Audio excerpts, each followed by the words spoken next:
Bonjour, aujourd'hui c'est Pâques. Alors je vous souhaite à tous une excellente journée, une belle fête de Pâques, une belle chasse aux œufs en chocolat. Et pour un peu symboliser cette journée un peu spéciale, puisque nous sommes tous en lockdown, je voulais vous faire découvrir cette magnifique fabrique de chocolat Al Nasma, donc chocolat au lait de chamel, présente à Dubaï. J'ai plusieurs fois eu l'occasion de visiter cette fabrique et je trouve ça absolument super. Donc aujourd'hui, j'ai décidé d'interviewer via Zoom Patrick Doré, un des responsables marketing de cette agence. Ils sont deux, un Allemand, Martin, et Patrick, Canadien. Donc voilà, la vidéo, l'interview, c'est après ça. Je vous souhaite une très belle journée et à très bientôt. Voilà. Bonjour Patrick, merci d'être avec moi aujourd'hui sur Zoom, hein. Je suis très contente d'être avec toi aujourd'hui. Alors j'aimerais beaucoup que tu nous parles de Al Nasma, s'il te plaît. Ben, merci et puis joyeuse Pâques. Ce sera, je crois, une fête de Pâques que nous n'allons pas oublier très, très rapidement dans nos souvenirs. D'être comme ça à Dubaï avec une très, très belle météo, mais d'être en quasi lockdown, stay home, stay safe. Voilà.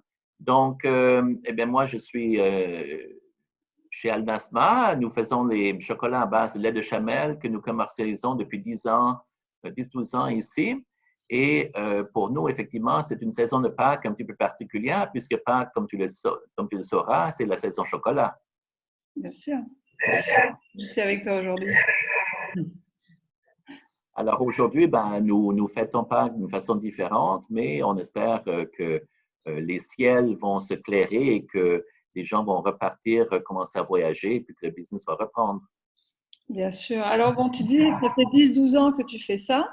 Est-ce que donc tu peux nous raconter comment l'idée est venue de faire du chocolat au lait de chamel? Ben, comme on sait dans ce pays, tout vient de His Highness. Donc, c'est un petit peu un mariage entre le côté émirati qui connaît le chameau et la chamelle depuis toujours, depuis des siècles, qui donne son lait et qui donne sa nutrition. Et le côté européen, enfin européen-canadien, qui a l'expertise au niveau du chocolat. Et donc, c'est un mariage entre deux expertises qui a fait qu'il y a 12 ans, donc c'était en octobre 2008, donc ouais, 10-12 ans, que nous avons lancé la marque Al-Nasma, qui signifie la brise, et qui est aujourd'hui encore la seule marque qui fait du chocolat à base de lait de chamel. Excellent d'ailleurs, hein. Vraiment, c'est très bon. Ce que j'aime aussi, Patrick, c'est quand tu décris tout le choix des ingrédients, parce que enfin, c'est au-delà du chocolat, c'est un vrai amour que vous avez pour ce métier-là. Donc, est-ce que tu peux nous expliquer, parce que chez vous, c'est pas du tout fait au hasard. Bon, il y a 5 ingrédients clés. Ce qui nous différencie effectivement, c'est la poudre de lait de chamel. Donc, le lait de chameau a 3 à 5 fois plus de vitamine C que le lait de vache. Le lait de chameau a des propriétés antimicrobiennes, ce qui pourrait, en ces jours de COVID 2019, être très utile. Je bois mon demi-litre tous les jours. Voilà. Et le lait de chamel, il y a pas d'allergie connue au lait de chamel. Donc, voilà qui fait que c'est intéressant. Au niveau du chocolat, donc, nous ne faisons pas un produit pharmaceutique, nous faisons un produit indulgence, un produit de chocolat, un produit à déguster. Donc, nous mettons que 5 ingrédients. J'ai parlé de la poudre de lait de chamel. Se rejoint à ça la masse et le beurre de cacao, un peu de sucre, du miel d'acacia et de la vanille bourbonne de Madagascar. Donc voilà, c'est tout. Ce sont les ingrédients de la recette de base. Nous ne mettons aucune graisse végétale, nous ne mettons aucune couleur ou goût artificiel ou quoi que ce soit. Donc, c'est vraiment, nous travaillons depuis la fève avec du pur beurre de cacao et nous faisons un produit que nous croyons être un produit d'exception. Qu'il est, c'est sûr. Dans votre équipe, vous n'êtes pas très nombreux. Vous travaillez à Silicon Oasis, hein, c'est ça? Vous avez une super factory là-bas. Vous êtes combien aujourd'hui à travailler sur site? 8500 8 500. Ok, tu me sors. Chamel. Ah, 8500 ouais, Chamel. d'accord. Ok. Ouais, d'accord. Et après, donc, en tant que chocolatier à la factory, vous êtes combien? On est une petite cinquantaine, tout compris, avec production, packaging. Nous avons un point de vente au Dubai Mall qui est dans le lower ground floor vers Bloomingdale. Il est malheureusement fermé à ce jour, mais une petite cinquantaine. Ok, super. Ouais, alors dis-nous où c'est qu'on peut trouver ce délicieux chocolat que moi j'aime beaucoup aussi.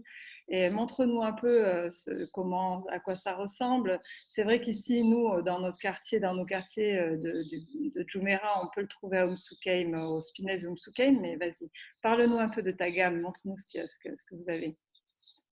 Bon, le produit le plus iconique serait notre chameau, comme ça, notre petit moulage, on appelle ça. Donc, c'est Pâques aujourd'hui. Donc, Pâques, normalement, ce serait les petits lapins de Pâques. À Noël, ce serait les petits Pères Noël, les petits Samir Loisley. Et là, nous sommes sur un petit moulage chameau qui se donne 365 jours par année. Voilà. Nous avons un assortiment assez complet. Nous avons aussi des tablettes. Voilà, donc vous voyez ici la Note Edition, édition pure noire, qui est aussi distribuée chez Spini, j'en parlerai dans un instant. Et puis, on va jusqu'à un petit peu le packaging super ici en bois qui vient de la Bavière, une forêt allemande, avec une caravane je ne sais pas si vous arrivez à voir là, mais une caravane de pralinés comme ça, fourrés à base de lait de Chamel. Donc, nous faisons des produits qui sont typiquement achetés par les touristes. Donc, nous vendons particulièrement dans les duty-free, Dubaï duty-free, Abu Dhabi, Sharjah, Ras Al Khaimah, mais aussi dans la région, donc à Muscat, mais jusqu'à Marrakech. Hein, et dans les duty-free, nous sommes même à Delhi et à Kuala Lumpur, donc vraiment une présence mondiale pour les voyageurs qui soit viennent à Dubaï ou qui transitent via Dubaï ou le Golfe en large. Notre autre gros secteur, ce sont les expats qui habitent ici et qui sont appelés donc à voyager soit pour des voyages d'affaires, soit pour des voyages personnels et qui décident de ramener voilà, un petit rappel, un petit souvenir, un petit morceau de Dubaï lors de leur déplacement. Donc, effectivement, aujourd'hui, avec la situation comme elle est, il n'y a pas de vol, les frontières sont fermées, les touristes ne sont pas là. Donc, effectivement, nous vivons une période un petit peu plus difficile que normalement, mais nous sommes disponibles au Spini Umsukeim, là où tu as Jumeirah, mais il y a environ une dizaine, les plus grosses Spinis de Waitrose de la région. Donc, par exemple, Waitrose Dubai Mall, Marina Mall, le nouveau Waitrose à Motor City qui vaut la peine d'aller visiter. Très, très beau Waitrose à Motor City. Les Spinis Motor City, Umsukeim, Mercato, Abu Dhabi, etc. Abu Dhabi aussi? Abu Dhabi aussi. Donc, Abu Dhabi, Forsan, Khalidia, donc il y a 2-3, Central Market, donc il y a 2-3 Abu Dhabi. Et aussi à Ras Al Khaimah pour nos écouteurs qui ont le plaisir, la chance d'habiter et de faire leur quarantaine à Ras Al Khaimah. Nous sommes chez Spini's Alhambra. Ok, super. Et là, tu m'as parlé tout à l'heure d'un produit complètement génial, je trouve, surtout pendant cette période de quarantaine. Donc, est-ce que tu peux nous expliquer un petit peu votre idée de projet, votre projet là pour un peu occuper nos enfants aussi pendant cette période un peu inédite? Vas-y, je te laisse parler et puis ensuite on verra comment on arrivera à transmettre tout ça à nos écouteurs aujourd'hui parce que je suis sûre que cette idée va beaucoup plaire. Eh bien, effectivement, c'est une question de trouver des activités. Donc, comme on est sur Pâques et prenant ici notre tablette lait, qui est notre tablette classique, voilà. Donc, nous nous sommes dit, ben, pourquoi pas faire un petit kit do-it-yourself où vous pourriez faire vous-même à la maison votre propre tablette. Donc, nous allons très bientôt commercialiser. Donc, ça part à partir de la fève. Donc, voilà la fève de cacao. Là, celle-ci vient de Guatemala. Voilà. Et nous préconisons de faire un petit kit avec, ben voilà, un petit sachet de fèves, un petit sachet avec la poudre de lait de Chamel, le beurre de cacao. Donc là, il est en forme de petit chameau, il est réfrigéré parce que sinon ils font à température de la pièce, mais c'est pas plus grave que ça, c'est du beurre. Et un petit peu de sucre à mettre ou à ne pas mettre, comme vous voulez. Voilà, avec une petite instruction comment faire et puis un petit moule comme ça où vous pouvez donc voir en quelques étapes, ça prendra environ quelques heures avec des enfants, pour torréfier la fève, la casser, arriver aux nibs à l'intérieur et en mélangeant tous les petits sachets d'ingrédients, voilà, vous pouvez aussi rajouter de la vanille ou quoi que ce soit, et puis mouler votre propre chocolat.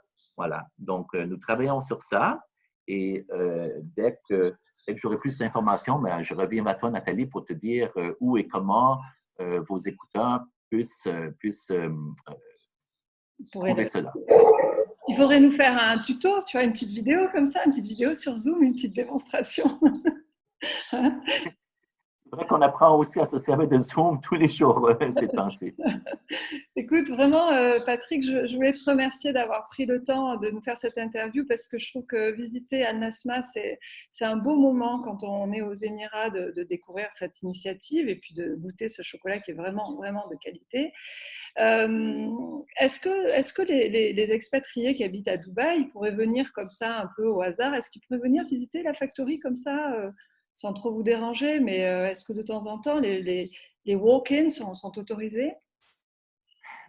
Alors, nous avons une politique que nous n'avons rien à cacher. Nous aimons bien raconter notre histoire. Ouais. Donc, tout le monde est bienvenu. Voilà. Peut-être pas en tant que walk-in. Il faudrait quand même que nous soyons sur place. Mais ce rendez-vous comme ça, en petit groupe, ça nous fait plaisir d'accueillir les gens pour venir voir notre fabrique et puis voir comment nous procédons, ce que nous faisons, ce qui nous différencie des autres, des industriels du chocolat. Donc, nous avons une petite manufacture qui est un mix de machines assez modernes, mais aussi de manufactures comme à l'époque. Donc, nos pralinés sont fourrés à la main, nos tablettes sont moulées à la main. Toi, tu l'as vu plusieurs fois, donc ça sera à toi de le dire à tes écouteurs, mais effectivement, je crois que c'est un eye-opener quand les gens viennent dans notre fabrique parce qu'ils ne s'attendent pas à voir la passion du métier que nous cultivons chez nous, chez Al Nasma. Oui, c'est ça. C'est une autre approche et c'est vraiment intéressant de le vivre comme ça en direct derrière cette grande baie vitrée où on voit tout l'atelier, on voit comment tout le monde travaille. Je trouve vraiment que c'est une belle visite. Voilà. Et j'avais envie de le mettre en avant, Patrick, et je suis très contente. Tu es ma première interview sur ce modèle et vraiment, voilà, je suis contente d'avoir commencé avec toi. Merci Nathalie, et puis encore une fois, joyeuse Pâques, et on se revoit l'autre côté du tunnel. Inch'Allah. Au revoir. Merci, bye.